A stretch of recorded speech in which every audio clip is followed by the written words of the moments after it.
Hola, ¿qué tal? Bienvenidos a esta charla que el título es El correo electrónico es un peligro claro y presente. ¿Y por qué?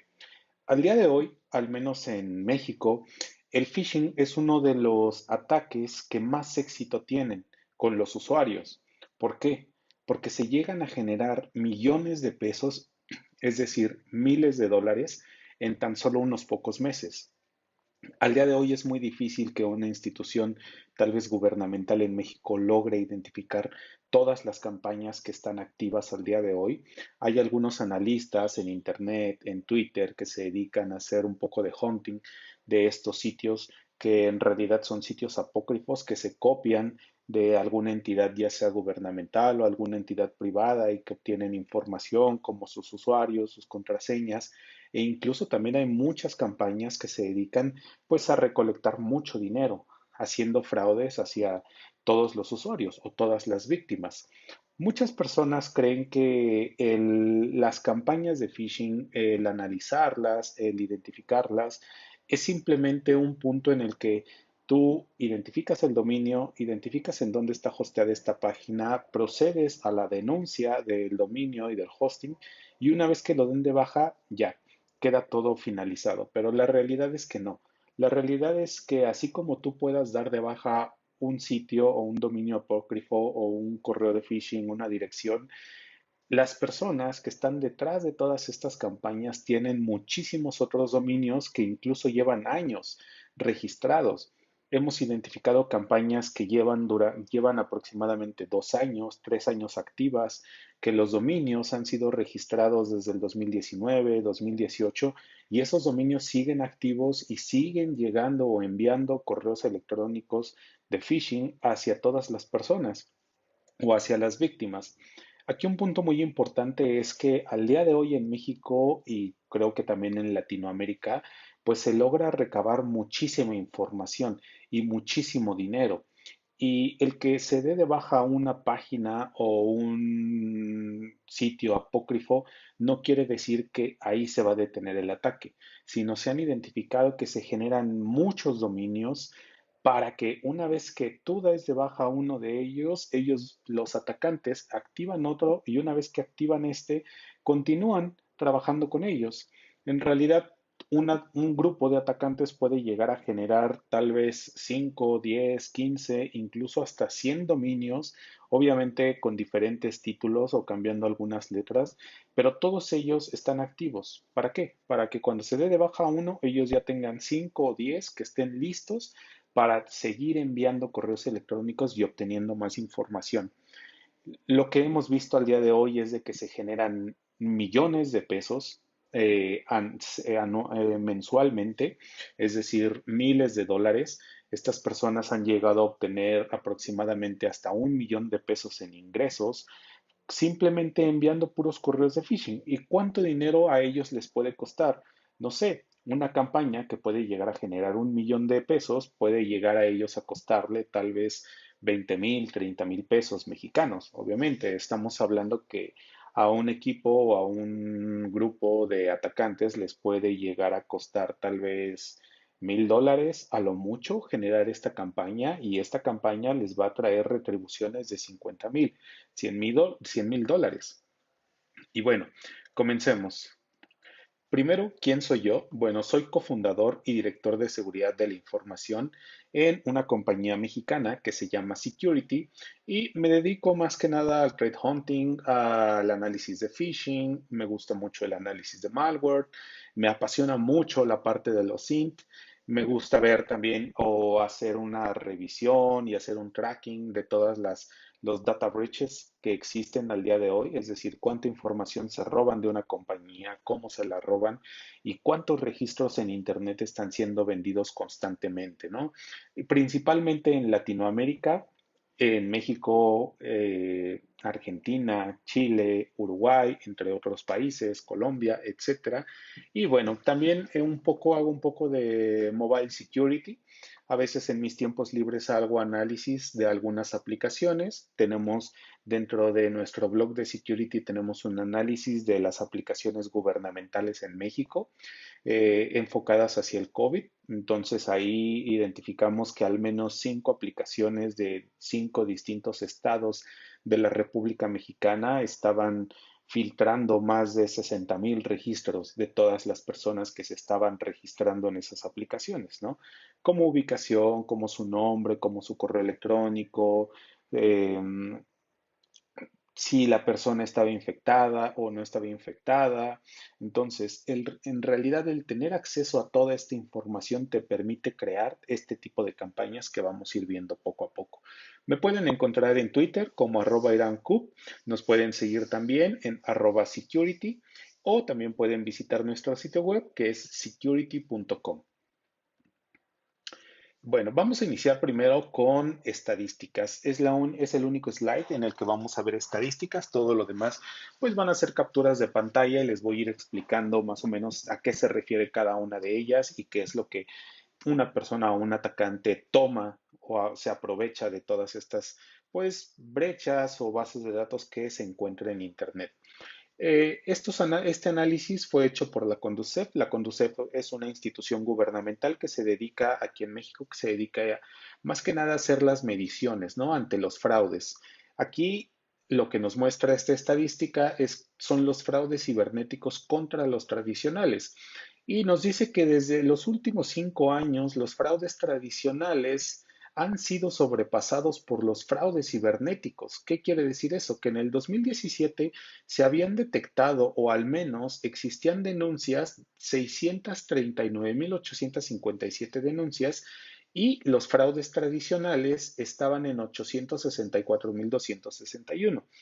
Estos números solamente representan la cantidad de personas que hacía una denuncia o que iniciaba algún proceso legal, ya sea porque le habían robado dinero. Los fraudes tradicionales podemos hablar acerca de los fraudes que se requerían una interacción física, es decir, cuando tú vas al banco, tal vez hay alguna persona que quiera ayudarte a sacar dinero del cajero, porque simplemente llega y te puede decir, oye, yo te puedo ayudar porque veo que estás lidiando un poco con sacar dinero del cajero, ¿no? Entonces hay muchas personas que simplemente aceptan esa ayuda pero no se dan cuenta que en algún momento ellos les cambian la tarjeta a la que intentan extraer el dinero y les dan una tarjeta que ya ha sido bloqueada o que tal vez fue robada a otra persona y una vez que estas personas terminan de ayudarte, pues ellos simplemente se van y a los pocos minutos ya están extrayendo todo el dinero de la tarjeta que te acaban de robar.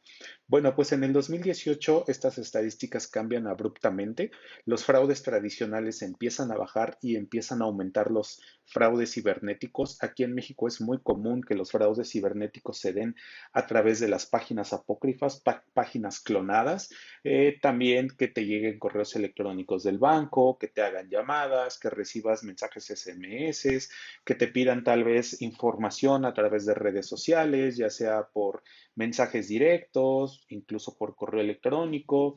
Entonces, ahorita ya los atacantes, al menos en México, ya no necesitan tener una interacción con sus víctimas, sino las estadísticas nos los muestran que en el 2018, 2019, 2020 e incluso el primer trimestre del 2021, pues ya los fraudes cibernéticos están sobrepasando por mucho a los fraudes tradicionales y los fraudes tradicionales van cayendo cada vez más. ¿Por qué? Porque es muy difícil aquí identificar quiénes están detrás de estos ataques y cómo estas personas están obteniendo ese dinero, usuarios, contraseñas y muchísima más información y cómo se están aprovechando de esa información y están obteniendo muchísimo dinero. La realidad es de que existen muchas estadísticas de cuánto dinero llegan a generar estas personas, pero yo creo que muchas de esas estadísticas están sesgadas. ¿Por qué? Porque solamente muchas personas llegan, hacen su denuncia ante alguna institución, pero esa institución a veces no le da el seguimiento. Las instituciones muchas veces también no comparten cierto tipo de información con otras instituciones. Entonces eso hace que sea muy difícil hacer un tracking de realmente cuánto dinero están obteniendo estas personas. Bueno, Vamos a iniciar directamente. La recolección de la información o de muchos datos, principalmente contraseñas, correos electrónicos, nombres, números de teléfono, pues se da de distintas fuentes, ¿no? Las personas que se dedican a hacer este tipo de campañas recurren a muchísimos medios o a muchísimas vías de comunicación para obtener esta información. Uno, ahorita algo que ha empezado a incrementarse considerablemente, pues es la distribución de bases de datos a través de canales de Telegram. Aquí, como pueden ver en la pantalla, pues es un grupo que se dedica a distribuir bases de datos de todo el mundo. Aquí tenemos la de Hostinger.com, ellos simplemente colocan en archivo, en TXT, indican cuál es, a qué compañía es de donde obtuvieron esta base de datos, una pequeña descripción, también cómo si tú quieres contactar a la persona que extrajo esta información, también ahí dejan sus datos para que tal vez tú vayas y empieces a chatear con ellos y tal vez te puedan vender más información de la que están compartiendo gratuitamente. En los canales de Telegram, bueno, en la mayoría de ellos la información se comparte, no necesitas comprarla. Entonces aquí podemos identificar o podemos entender que no necesitas al menos obtener o invertir un poco de dinero o algunos dólares para obtener esta información. En este caso son 1 millón de registros que se obtuvieron desde el 2017, son usuarios de todo el mundo y bueno, cualquier persona que tenga acceso a este canal de Telegram, puede ingresar, puede suscribirse, es decir, puede unirse al canal. Una vez que se une al canal, puede empezar a recibir toda esta información todos los días y constantemente. Entonces, esto le permite a estas personas empezar a recolectar información todos los días y a crecer sus bases de datos para el envío de las campañas de phishing. Otro punto también son los, los sitios, es decir, los sitios de hacking o los foros de hacking, donde usualmente se comparte también muchísimas bases de datos. En este caso estamos hablando de una compañía mexicana. Una persona dice tener información de esta empresa, son 8 gigas y no lo ahí solamente coloca un spoiler, es decir, una pequeña cantidad de estos registros, pero si tú quieres tener acceso tal vez a los 8 gigas de información que ellos supuestamente tienen, pues los puedes contactar a través de Telegram o en los mismos foros.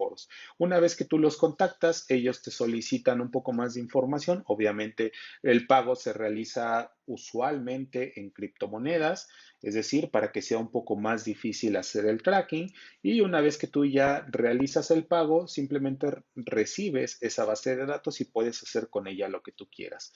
Desafortunadamente, al día de hoy, todas las bases de datos que se ponen a la venta, pues no solamente son de usuarios y contraseñas, ¿no? Sino es muchísima más información que pone en peligro a las víctimas. ¿A qué me refiero con más información?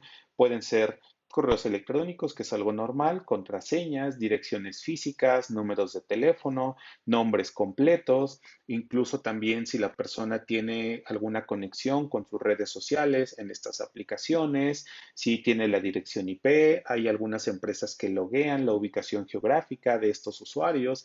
Entonces, toda esa información se puede dividir y se puede utilizar para realizar distintos ataques. Otro punto también de recolección de información son ahora los sitios de leaks, ¿no? Creados principalmente por los grupos de ransomware. Estos sitios de leaks lo único que hacen es, una vez que ellos no reciben el pago de la compañía a la que extrajeron esta información, pues se dedican a colocar esta información o a filtrarla públicamente y muchas personas van, descargan esa información y toman la información que más les interese, ¿no? O la que más les ayude. Normalmente vemos en estos leaks pues mucha información, correos electrónicos, datos internos, tanto de los empleados, de los clientes, incluso también en muchos leaks encontramos algunas identificaciones, bueno, identificaciones que han sido escaneadas, que eso también, pues a algunas personas les permite generar identificaciones apócrifas con esta información para pasarla como si fuera una identificación real, entre entre otras cosas. Dentro de también estos leaks se pueden encontrar direcciones IPs, diagramas de las compañías, diagramas de red internos, su infraestructura, información de la tecnología que están utilizando.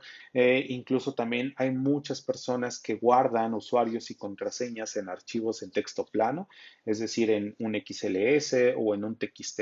Entonces eso también le permite a los atacantes pues obtener acceso a otros sistemas o incluso a otras redes o incluso a otras compañías, y así pueden ir saltando de una compañía a otra descargando información, y bueno, toda esta información la van recolectando, la van vendiendo o la van compartiendo públicamente. En estos leaks de los sitios de ransomware podemos encontrar información que tal vez pueda pesar algunos megas, pero aquí estamos hablando de incluso hasta 1 millón de registros y estamos hablando de un archivo en TXT, como también archivos que pueden pesar muchos gigabytes de información. Y ya si se entiende que unos pocos megas puede, una base de datos con 1 millón de registros pueden pesar unos megas, ahora imagínense cuánta información se puede recolectar, pues simplemente con una base de datos que pueda llegar a pesar 1 giga de información o más. Incluso hay algunos países o hay algunas entidades que cuando ven que su información ha sido colocada en uno de estos sitios de leaks, llegan a minimizar el impacto, porque dicen, bueno, nosotros no nada más tenemos 1 gigabyte de información, sino tenemos 500 gigas o 600 gigas. Entonces, no representa tal vez un riesgo tanto para nuestros clientes como para nuestros empleados internos. Pero pues la realidad es de que cuando tú empiezas a ver toda la información que puedes obtener de esos leaks, te das cuenta que no es un impacto a una sola persona o a 10 o a 100 o a 1000, sino son a miles o cientos de miles de personas las que su información está expuesta y no sabemos hasta dónde puede llegar esta información. Otro también existen otros sitios donde se venden los accesos a los equipos de cómputo directamente, es decir, tú pagas $1, tú pagas $5 y estas personas te dan el acceso a la computadora y ahí puedes recolectar tal vez las cookies, puedes recolectar toda la información que esté almacenada en los navegadores, las personas que almacenan sus contraseñas dentro de un Firefox o dentro de un Google Chrome y que no utilizan tal vez un sistema de gestor de contraseñas. Bueno, pues cuando tú ingresas a alguno de estos equipos, puedes simplemente descargar de información. Aquí podemos ver en la captura de pantalla cómo en estas plataformas pues te muestran el ID del usuario o te muestran el ID de la máquina, incluso te dan la dirección IP para que puedas tú realmente identificar si esa IP está arriba o no está arriba. De hecho, también del lado derecho podemos ver el estatus. En este caso, la computadora está arriba. La última vez que se vio en línea también está siendo monitoreado cuando apagas, cuando prendes tu computadora o cuando te conectas a Internet. En esta captura de pantalla, pues fue hace 56 segundos y la ubicación geográfica. En este caso es uno de los estados fronterizos de México, que es Chihuahua. Incluso también te da el código postal, que tal vez no puede ser una información muy exacta, pero al final de cuentas es una computadora que es accesible por una o más personas. Estos accesos no se venden solamente a una sola persona, sino se le venden a muchas personas. Ya la información que tú logres recolectar de esa computadora o de esa persona de ese equipo al que te estás conectando, pues ya es dependiendo, ¿no? De si tal vez alguien más ya obtuvo acceso a los usuarios y contraseñas y ya el usuario se dio cuenta que alguien está ingresando a sus cuentas bancarias o a sus redes sociales, bueno, en algún momento te puedes topar con ciertos usuarios o contraseñas que ya no sirven, ¿no? Pero aquí también algo muy importante es de que al menos en la cultura de seguridad que se tiene en América Latina, muchas personas siguen utilizando su mismo usuario, su misma contraseña para todas sus redes sociales.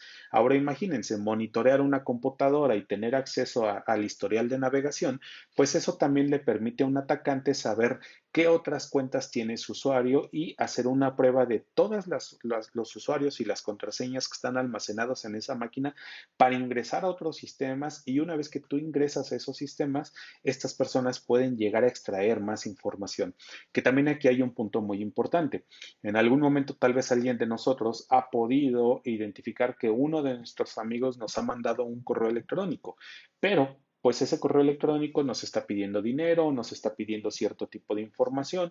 Cuando nosotros consultamos con nuestro amigo, él nos dice que no, que jamás ha enviado ese correo electrónico. Bueno, pues es que tal vez en algún momento alguien tuvo acceso a su computadora o él nunca cambió su contraseña de su correo electrónico y hace unos días se filtró su usuario y su contraseña en alguna brecha, él ni siquiera sabe que él está o su información está en esa brecha y bueno, eso le da unos días a los atacantes pues para empezar a recolectar mucha más información de esta persona. Esta es una captura de pantalla también de todos los equipos. En esta plataforma tú puedes ingresar y puedes seleccionar todos los equipos del país, es decir, por México, por Colombia, Estados Unidos, Alemania, Inglaterra, Francia, de cualquier país. La realidad es de que tienen computadoras comprometidas en todo el mundo. También te dice la fecha en la que fueron agregadas estas computadoras. También puedes identificar si esa computadora fue agregada desde hace mucho tiempo. Tal vez esa computadora ya no es accesible o tal vez alguien ya tuvo más accesos a ese equipo y la información que vas a recolectar ya no va a ser tan útil como una computadora que acaba de ser agregada a este sistema recientemente. Vemos otra columna que es la columna de passwords. También está, pues los atacantes tienen la capacidad de enumerar la cantidad de contraseñas que se encuentran almacenados en estos equipos y como podemos ver, por ejemplo, en el equipo que fue agregado el 3 de mayo, esta computadora tiene 216 contraseñas almacenadas. También de la columna derecha, la que sigue, posterior a la de password, te dice si son accesibles algunas cookies, ¿no? Aquí también debemos de considerar que si las empresas o las plataformas a las que tienen accesos estos usuarios que tienen sus computadoras comprometidos, si no le hacen un pentesting a esas plataformas, pues simplemente puedes tomar una cookie de sesión, tomar esa cookie, simplemente mandarla a la plataforma o a la URL y te da acceso. Es decir, ya ni siquiera necesitas utilizar un usuario y una contraseña, sino por la mala práctica o las malas prácticas de seguridad que tienen algunas compañías, pues eso también le permite a los atacantes tener acceso. Si se dan cuenta, el precio es muy bajo, es $1, es relativamente muy barato. Entonces aquí podemos hacer un análisis de cuánto dinero le cuesta a una persona, es decir, $1 y puedes tener acceso a 216 contraseñas, a 110 contraseñas, a 221 contraseñas, a 117 contraseñas, con tan solo $1. Ahora, imagínense que en algún momento una de esas contraseñas te dé acceso a algún sistema en el que tal vez no es un sistema bancario, pero tal vez es un sistema financiero que te permita extraer ese dinero que tiene la víctima en sus cuentas. Bueno, pues estamos hablando que pudiste haber gastado $1, pero que puedes obtener de regreso tal vez 50, 100, 200 o incluso miles de dólares. Del lado derecho también tenemos la acción, es decir, simplemente puedes darle ahí en comprar. Estas compras no se hacen a través de depósitos bancarios o con tarjetas, sino también se utilizan criptomonedas. Tú tienes una cuenta en esta plataforma, tú le ingresas a la wallet que ellos te asignan y así es como tú puedes hacer la compra de los accesos a estos equipos. Otro punto importante también, por ejemplo, aquí, este es un mapa obviamente obtenido de Shodan, donde hicimos un query y estábamos revisando de cuántos servidores pues estaban exponiendo sus bases de datos, no específicamente en MongoDB. Bueno, al menos aquí en la Ciudad de México pudimos identificar 4 servidores al día de la captura de la pantalla, es decir, aquí hicimos una búsqueda a través de un query que era read me to recover your data, es decir, que tal vez alguien ya había tenido acceso a esa información y les dejó una nota en el que si querían recuperar su información, lo único que tenían que hacer es realizar un pago. Obviamente después de, como todo, como muchos de nosotros sabemos, este tipo de notas muchas veces extraen esta información los atacantes, pero si tú realizas el pago, nunca te van a regresar la información, porque en algunos logs tú puedes revisar y casi todos hacen el drop de las tablas. Entonces, es decir, que todos los registros se eliminan y lo único que buscan estas personas es de que tú les realices el pago. El pago muchas veces es muy poco, $5, $50, eso le permite a muchas empresas decir, ok, voy a realizar el pago y voy a obtener mi información de regreso. Pero la realidad es de que nunca obtienen esa información. Pero si la información sí realmente fue extraída por estos atacantes, entonces aquí estamos hablando de que esta información puede ser revendida o puede ser utilizada, pues obviamente para obtener algún otro beneficio económico. También existen otros sitios como es el de Dark Lead Market. Aquí lo que haces es algunos grupos, tanto de ransomware o algunos grupos que se dediquen a extraer información de otras compañías, colocan ahí las bases de datos. Una vez que ellos colocan las bases de datos, lo ponen en venta. Hay algunas bases de datos que te llegan a costar $50, $100, $500. Creo que la más cara ha sido como de 1000, $2000. Y una vez que tú realizas el pago, puedes descargar toda esa información. También hay algunos sitios en los que tú puedes comprar bases de datos, ya sea documentos, información interna, documentos sensibles, registros de llamadas, capturas de pantallas, diagramas internos de la compañía, es decir, de su infraestructura, entre mucha otra información. Y hay algunos sitios en los que solamente dicen que pueden vender esa información una sola vez. La realidad es de que no podemos estar seguros de que esa información haya sido vendida una sola vez, sino que una vez que alguien compra la información o coloca esa información en venta, pues nada los detiene en dejar de venderla. Es decir, tal vez hay un sitio que sí, que realmente solamente venda la base de datos una sola vez, pero esa persona a la que se la han vendido, pues cómo sabemos que no la puede seguir revendiendo entre sus círculos cercanos o en algún otro foro o simplemente coloque esa información de manera gratuita y ahí es donde se empieza a dispersar toda la información. Entonces, la realidad es de que una vez que alguien roba información y la coloca en un sitio de hacking o la comienza a vender, ya se pueden generar cientos o cientos y cientos y cientos de copias de esa misma información que al final de cuentas va a llegar a muchísimas otras personas para obtener algún beneficio financiero. Esta es otra captura de pantalla de la plataforma que les mencionaba anteriormente. ¿Por qué la coloqué aquí? Porque al final de cuentas quiero recalcar en el que se puede recolectar la información, pero aparte se puede infectar también a los equipos. Y una vez que tú compras tal vez el acceso a un equipo infectado que está dentro de una compañía, puedes infectar ese equipo y de ahí saltar a los demás equipos, tanto de esa compañía como de otras compañías que puedan tener acceso. Uno de los casos que ahorita está sucediendo mucho, o bueno, muchos de los casos que pasan aquí en México es de que a un proveedor lo infectan una vez que el proveedor está infectado y él se conecta tal vez a gestionar o administrar alguna herramienta que está dentro de la red interna de alguno de sus clientes. Bueno, pues los atacantes simplemente empiezan a hacer ese análisis una vez que ellos detectan que el proveedor infectado se está conectando a otra infraestructura. Es muy simple. Ellos saltan hacia la infraestructura de ese proveedor y de ahí comienzan un nuevo análisis y un nuevo ataque hacia todas las computadoras que estén a su alcance. En la parte derecha, bueno, en la parte negra podemos ver la descripción. Ahí te colocan toda la lista de las URLs que están dentro del historial del navegador de esta computadora comprometida. Pueden ver que son 117 contraseñas. Bueno, tal vez muchas de esas contraseñas corresponden a cada una de estas ligas que ellos te ponen. Por ejemplo, este usuario, pues es un usuario que al parecer es un estudiante, porque puede ser un estudiante o un profesor del Instituto Politécnico Nacional. Es una institución gubernamental. Es una universidad, ¿no? Aquí en México.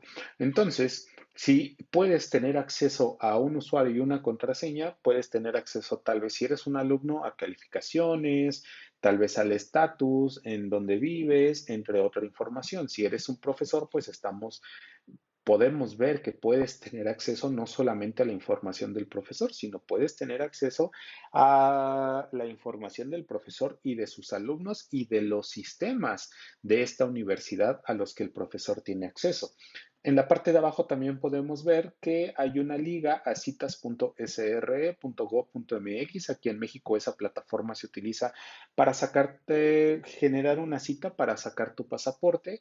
Entonces, aquí estamos hablando de que también alguna sesión en una de las plataformas gubernamentales, pues también es accesible, ¿no? Por estos atacantes. La versión de la PC es un Windows 7, entonces eso nos dice que una vez que la computadora esté infectada, pues es muy fácil ya sea explotar alguna vulnerabilidad y escalar más allá. Es decir, si tal vez esta computadora está dentro de una institución, en este caso dentro del Politécnico, y le pertenece a un profesor y el profesor utiliza un Windows 7, entonces puedes tomar el control completo de este equipo y empezar a saltar tanto a las computadoras de otros usuarios o de otros profesores o de otros alumnos, a la red interna de la institución y a partir de ahí llegar incluso hacia los servidores o incluso llegar hacia la infraestructura de la matriz o de la institución principal, ¿no? Otro punto también importante en donde estas personas recolectan o realizan la infección de otros equipos, pues una vez que ellos tienen información ya recolectada como la vimos anteriormente, pues empiezan a mandar este tipo de archivos, ¿no? Bueno, este tipo de correos electrónicos en los que te dicen que te anexan un comprobante fiscal. Ese comprobante fiscal viene por una institución que también es una institución gubernamental aquí en México, que es una institución más que nada que gestiona los impuestos de los mexicanos. Y bueno, te invita a descargar todo el archivo, ¿no? Que viene adjunto. Una vez que tú le das clic, te redirige a otra página. Una vez que te redirige a esa página, tal vez te descarga automáticamente un archivo. Ese archivo tal vez puede tener una contraseña o simplemente puede venir comprimido. Una vez que el usuario lo descomprime, lo ejecuta. Si es un archivo PDF, pues alguien ya puede explotar algo dentro del equipo y puede tener acceso directamente a todo. Y se repite el mismo ciclo. Una vez que tú tienes un usuario y una contraseña, envías un correo, puedes enviar este tipo de correos electrónicos, se lo mandas a tal vez a tu base de datos que tiene 1000, 2000, 3000 usuarios, tal vez de esos 1000 o 2000 sí descargan ese archivo, tal vez unos 5, 6, 10 usuarios. Una vez que ellos lo descargan, puedes comprometer su equipo y puedes extraer la información. Y así es un ciclo de nunca parar, es decir, recolectas información, envías un archivo, explotas una vulnerabilidad, ingresas a la computadora, vuelves a recolectar información y así es como se va generando una cadena tras cadena tras cadena. Ahora bien, ¿cuál es el peligro de que tal vez una persona o alguien tenga acceso a algún correo electrónico tal vez corporativo o tal vez a un correo personal? Bueno, pues los atacantes en realidad, si no quieren gastar en tal vez comprar un dominio y ese dominio utilizarlo para enviar correos electrónicos, pues utilizan las cuentas que han sido comprometidas. Si ellos ya tienen acceso a una cuenta de correo electrónico, simplemente ingresan ese correo electrónico y empiezan a mandar cientos de correos. En primer lugar, a toda la lista de contactos de ese correo electrónico y en segundo lugar, a tal vez a otras personas que pueden tal vez obtener o que esos contactos los hayan obtenido pues de una base de datos que se hayan encontrado o que hayan extraído de alguna otra compañía. Porque es muy importante también que identificar de dónde vienen estos correos electrónicos.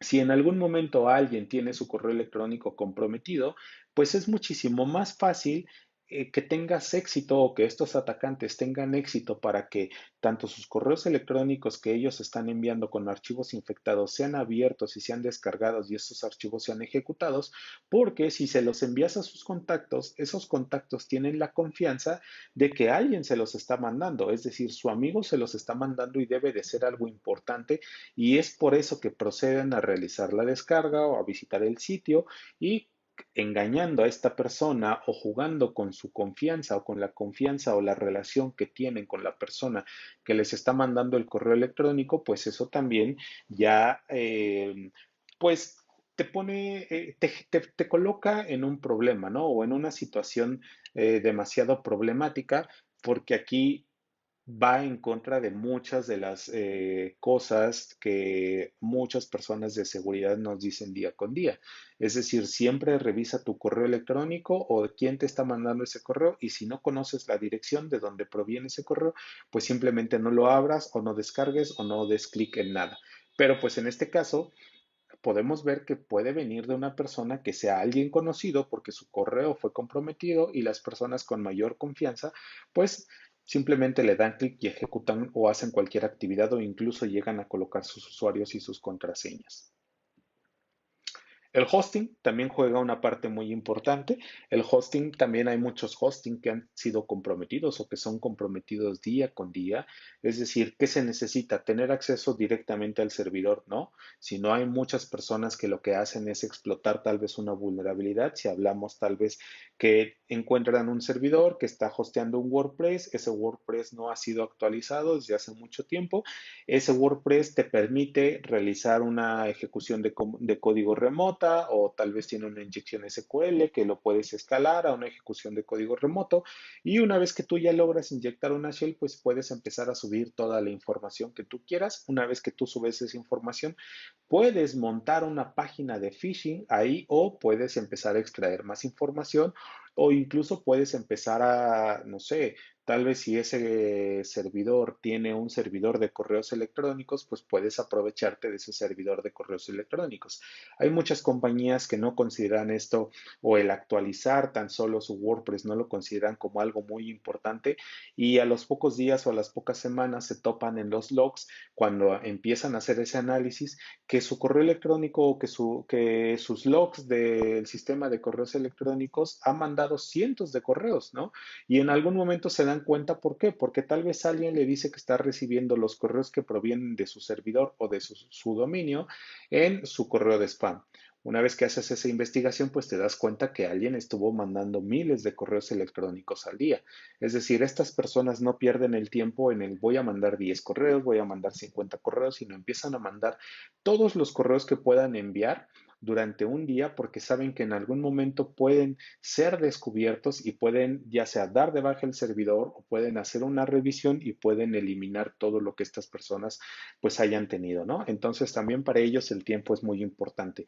Si puedes mandar 50, si puedes mandar 1000, si puedes mandar 10,000 correos electrónicos en el transcurso de 1 o 2 horas, pues para ellos es mucho mejor. Al final de cuentas ellos al tener el control sobre un servidor o un hosting, también les permite a ellos realizar ataques sin alguna inversión. Obviamente también no podemos hablar de la inversión del tiempo, ¿no? Sino estamos hablando de una inversión financiera. Hay cosas muy fáciles que se pueden identificar. De hecho, cuando tú revisas los logs de un servidor que tal vez tiene montado un WordPress, pues utilizan herramientas muy fáciles, que son herramientas open source que las puedes encontrar en tu distribución de Kali. Una vez que tú utilizas esa herramienta, puedes tal vez utilizar otra herramienta que te hayas encontrado en GitHub. Una vez que te encuentras esa herramienta, la descargas, la instalas y bueno, en este caso los atacantes lo que hacen es explotar las vulnerabilidades o simplemente muchos de ellos automatizan estas herramientas para que todo ese proceso no lo hagan manual, sino simplemente hacen un escaneo de todas, de muchas direcciones que existen en Internet y que sean, que respondan a la herramienta una vez que una de ellas responde y que identifica que tiene tal vez un sistema de WordPress o cualquier otra plataforma que sea vulnerable, automáticamente hacen la explotación de ciertas vulnerabilidades, automáticamente suben su shell, automáticamente suben ciertos archivos y una vez que ya todo está automatizado, pues ya lo único que hacen es ver en dónde se infectó, a dónde tienen infectada esa computadora, si todo está funcionando bien y si todo está funcionando bien, pues proceden a realizar sus ataques, ¿no? Entonces es como les decía, al final de cuentas es un ciclo de nunca acabar, porque mientras ellos tengan acceso o a información o a un equipo que les permita generar pues sus actividades maliciosas, pues nunca se van a detener. Aquí en México, o al menos en América Latina, existen muchísimos correos electrónicos o muchas campañas que te invitan a activar, al día de hoy, a activar o a cambiar tu segundo factor de autenticación, a ingresar tus datos bancarios y desafortunadamente muchas personas sí ingresan esa información. Es decir, ellos reciben un correo electrónico, les dicen que tal vez la tarjeta fue bloqueada o que tal vez alguien esté intentando tener acceso a su cuenta bancaria y como muchas personas no tienen esa cultura de seguridad o muchas personas, no vayámonos tan lejos en la cultura de seguridad, muchas personas no tienen al menos los conocimientos necesarios en TI, pues simplemente creen que esa campaña viene del banco, ingresan su información y una vez que ingresan su información, a los pocos minutos o a los pocos segundos se dan cuenta de que ya el dinero que ellos tenían en sus cuentas bancarias ya no existe. Hay muchas campañas también específicamente para las campañas bancarias que ya estos sistemas ya son automatizados, es decir, ya no hay alguien detrás de esta campaña o ya no hay alguien detrás de esta página de phishing, sino ya en el momento en el que tú ingresas, desde que te piden que ingreses tu tarjeta de crédito o el número de tu tarjeta, estos sistemas automáticamente se conectan a los bancos y si el banco le responde que esa tarjeta sí existe o que puedes proceder con el siguiente paso, estos sistemas regresan y te dicen, si tú metes, por ejemplo, cuando hagas una prueba, si en algún momento te encuentras una de estas páginas apócrifas de un sistema bancario, puedes probar con una tarjeta de crédito falsa y el sistema te va a decir, o esta misma plataforma de phishing te va a decir que esa tarjeta no existe. Hay muchas otras que ni siquiera hacen esa validación, pero hay algunos que son ya un poco más avanzados que sí hacen esa validación. Una vez que hacen esa validación, también ingresas tu contraseña, hacen también esa validación de la contraseña en los sistemas del banco y una vez que el banco le responde a la plataforma que sí existe ese número de tarjeta y esa contraseña, ya te proceden a solicitarte el segundo factor de autenticación y así es como ellos tienen acceso pues a la cuenta bancaria. Una vez que ellos tienen acceso, pues hacen las transacciones también, muchas veces de manera automática. Otra campaña muy común también, que yo creo que eso no nada más queda en América Latina, sino también en otros países, no solamente de habla hispana, sino en muchísimos otros, son las campañas que buscan obtener acceso a cuentas de correo electrónico. ¿Por qué? Como ya lo vimos anteriormente, pues para tener una plataforma o tener una cuenta de correo válida que no sea filtrada o que no esté flagueada como maliciosa para seguir enviando las campañas. Microsoft, Gmail, entre otras compañías. Otras campañas también muy comunes aquí es el copiar las páginas del gobierno de México. Es decir, si ustedes ven en la parte superior izquierda, estamos viendo ahí que es una URL, pero en realidad esa URL no es una página oficial del gobierno, sino es una URL que dice presidente.gov.mx. Todas las páginas del gobierno de México terminan en .gov.mx. Entonces ahí simplemente están jugando con el nombre, tienen un nombre registrado, que un usuario que no realice tal vez una inspección visual de todo lo que está viendo en esta página, es decir, desde la URL, pues simplemente en un vistazo rápido puede ver que dice go.mx, él puede entender que sí es una página del gobierno y puede proceder a continuar viendo esta página. Por ejemplo, aquí ustedes pueden ver en esta campaña, que es una campaña que ha crecido mucho en los últimos meses o incluso podríamos decir en los últimos 2 o 3 años, en el que clonan las páginas del gobierno de México. Los clonan porque cuando tú empiezas a realizar el análisis o bueno, cuando tú le das en tan solo un ver código fuente de la página, hay una herramienta te encuentras en las cabeceras, que es la herramienta que utilizan para realizar pues la clonación de la página, te dice cuándo la página fue clonada, una vez que te dice cuándo la página fue clonada, de qué página obtuvieron todos estos recursos, pues la misma herramienta te descarga todo, ¿no? Las imágenes, los archivos CSS, todo lo que necesites para tú volver a subir esa página en otra plataforma o en otro servidor. Aquí algo muy importante es, por ejemplo, que mucha gente al día de hoy en México cae son los remates de autos. ¿Qué quiere decir esto? Que muchas de estas páginas son apócrifas y te dicen que son autos que le pertenecían al gobierno, pero pues que estos autos por el uso ya no los quieren y los van a empezar a vender. Te colocan incluso números de teléfono, los días de servicio. Hay unas personas que cuando tú llenas el formulario te regresan un correo electrónico y te dicen que qué carro es el que te interesan, incluso te mandan las cuentas bancarias a donde necesitas realizar el depósito para apartar el carro o si quieres realizar el depósito del costo total del carro. Aquí estamos hablando que son precios muy atractivos y hay muchísimas personas que aunque parezca irreal si caen en estas situaciones. Y en el momento en el que tú quieras ir a hacer una reclamación, pues simplemente el gobierno o alguna institución legal o alguna institución policíaca, pues simplemente te dice, ¿sabes qué? Esto fue un engaño. Lo único que podemos hacer es iniciar con la investigación, pero la realidad es de que muchas de las investigaciones se quedan ahí y no proceden. Entonces las personas llegan a perder mucho dinero. Aquí estamos hablando que llegan a perder desde $1,000 en adelante.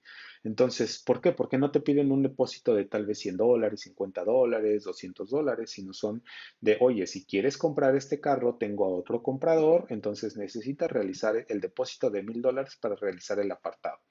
Aquí también hay un punto importante que las personas ni siquiera toman en cuenta el nombre o el número de cuenta donde están realizando el depósito. Muchas veces están a nombre de una persona normal, es decir, tal vez al nombre de Irán Camarillo, y te dan una cuenta de cierta institución, pero las personas nunca se dan cuenta que no es una cuenta del gobierno de México, aunque incluso han habido algunas situaciones en las que sí han logrado dar de alta cuentas que tengan un nombre similar a alguna institución. Otro punto, otra de las páginas también que han surgido en los últimos meses son páginas en las que tú, si quieres realizar el trámite de tu pasaporte, ingresas a esta página, como pueden ver en la parte superior izquierda, bueno, en la URL, se llama pasaportesmx.net, no es una página del gobierno, pero si tú haces todo el proceso para solicitar tu cita, aquí no te dicen que te van a expedir el pasaporte, sino solamente te están diciendo que es para que tú puedas generar tu cita y puedas ir a realizar tu trámite. No es una página clonada de tal vez algún sistema del gobierno de México, pero sí es una página que te invita a colocar información y que se hace pasar por una página del gobierno de México. Bueno, pues aquí tú ingresas toda esta información, te piden tu dirección, te piden tu nombre completo, tu fecha de nacimiento, tu teléfono, tu correo electrónico y muchísima otra información. Y al final, para que tú puedas o para que el sistema te pueda dar una cita, ellos te dicen que necesitas realizar el pago del pasaporte por adelantado. Incluso los costos de los pasaportes, como los maneja esta página, están muy por encima de los costos normales de un pasaporte, que eso también te debería de dar como, pues al menos un indicio, ¿no? De si realmente esta plataforma es real o no es real. Pero muchas personas hacen los pagos. Incluso hay algunas páginas que te invitan a que realices el pago en una institución bancaria o incluso también tienen algunas conexiones con PayPal.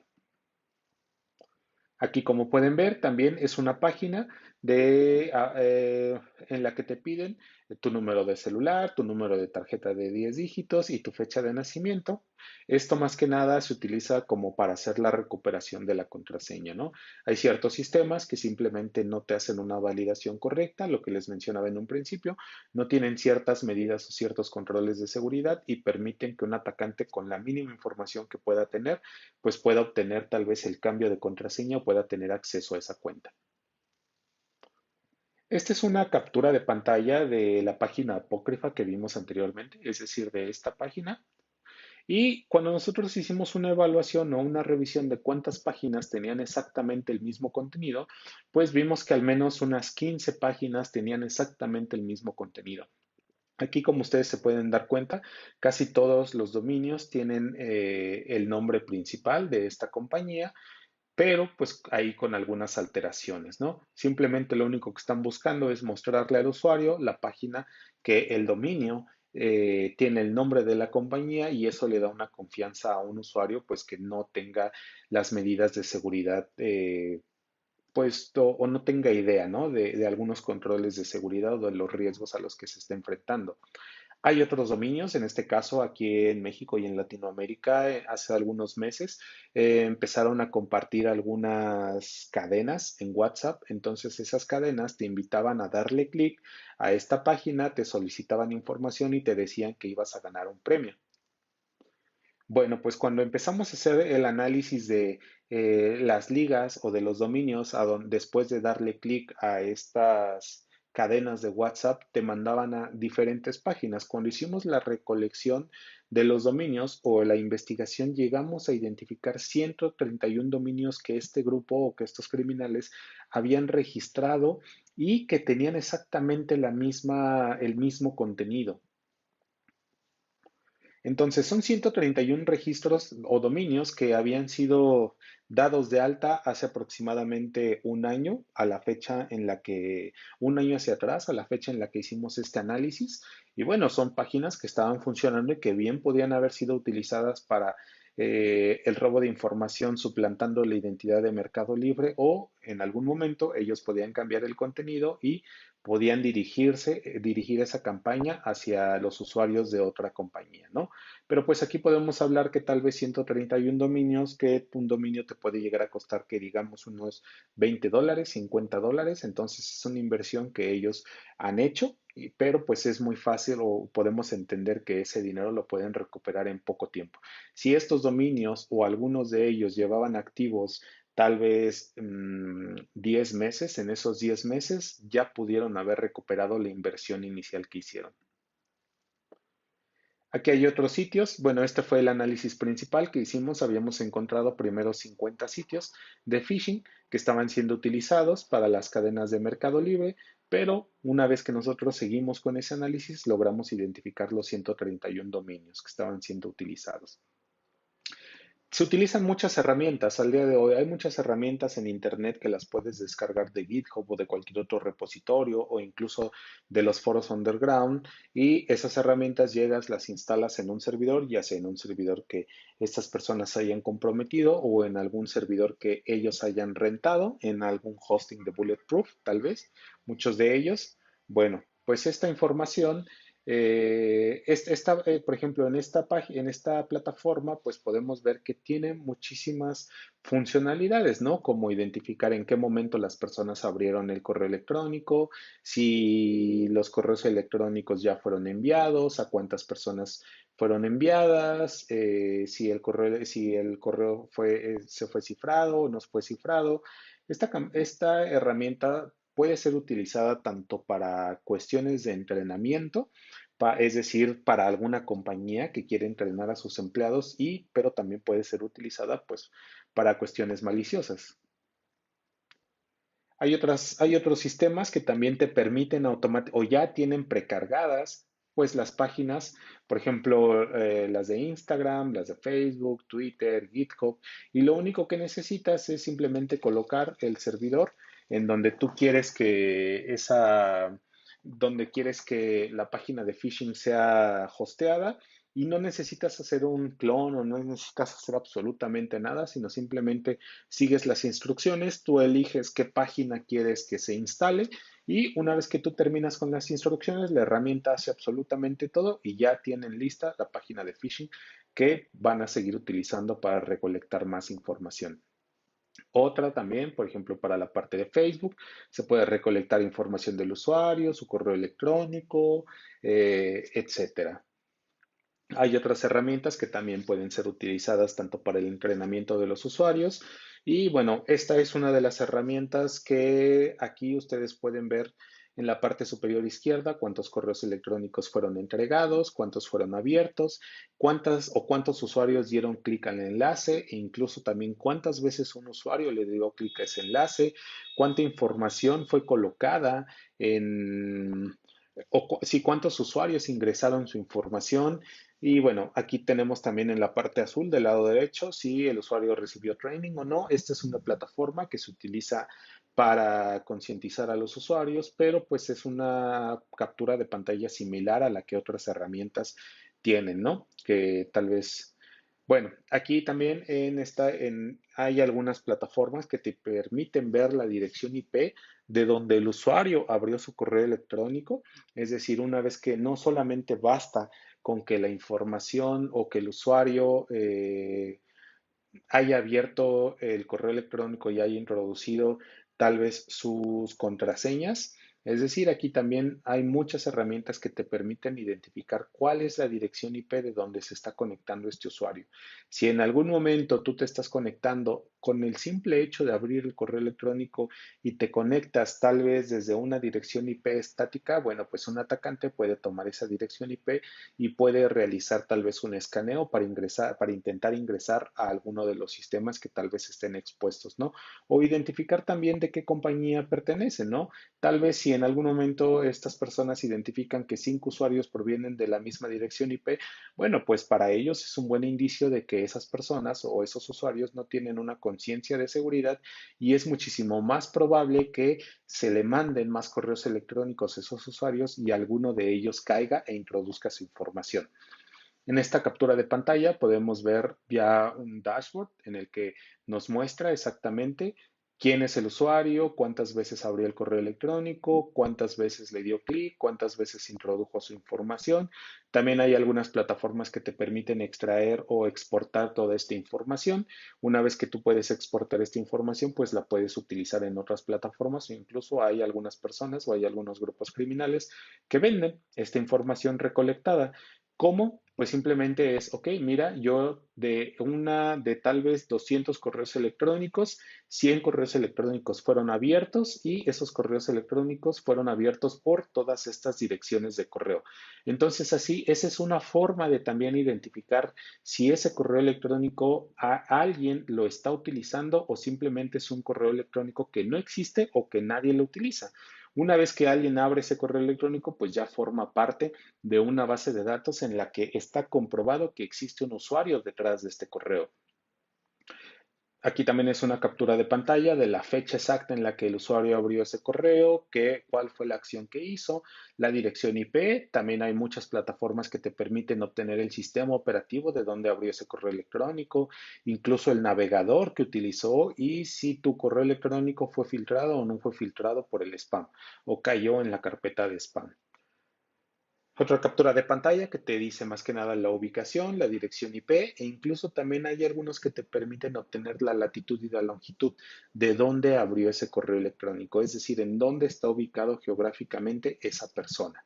Es decir, si tú tienes una base de datos que no sabes de dónde son esos usuarios, pues hay muchos grupos criminales que lo que hacen es enviar correos electrónicos y su único objetivo es saber de dónde se han abierto esos correos electrónicos y así pueden hacer una división de estos usuarios le pertenecen a este país, estos usuarios le pertenecen a este país y así es como ellos empiezan a generar sus propias bases de datos y pueden empezar a dividir toda esa información y empezar a venderla pues por objetivos, ¿no? O por país.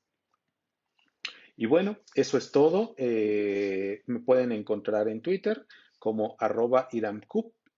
Iramcup al final es CWP o también me pueden encontrar en @security o pueden visitar nuestro sitio de security.com.